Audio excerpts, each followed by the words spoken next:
Xo'sh, yuridik kollej, Navoiy shahar yuridik kollejini olib turibman. Bu yerda ostanovka yo'q, qarmashka yo'q, avtobus kirib chiqadigan. Mana to'g'rida turibdi, ana shu stolbaga rasm yopishtirilgan. Shu rasmdan bilib olamiz avtobus to'xtashligini. Bu yerda ham mana shunaqa rasm yopishtirilgan, shundan bilib olamiz. Mana shu to'planib turgan odamlar mana, to'planib turibdi hammasi. Ostanovkaga turibmiz hozir. Lekin avtobus to'xtaydigan joyimiz yo'q. Hurmatli mutasaddilar, sizlardan iltimos.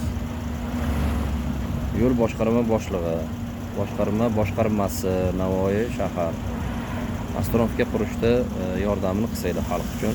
Xavfsizlik borasida umuman talabga javob bermaydi. Avtobus yo'li chekkasida to'xtaydi, orqasida hamma probka bo'ladi. Tushgan odam ham chekkada qotib turish kerak, to avtobus o'tib ketmaguncha umuman imkoniyat yo'q. Menimcha shu yo'l boshqarmasini bu ostanovkalarning yo'qligidan xabari yo'q.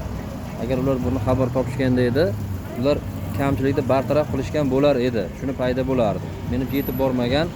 Shuning uchun videoga ko'proq o'sha yetib borish uchun mutasaddilarga like bosib, fikringizni bildirib, kommentariy yozib jo'natinglar.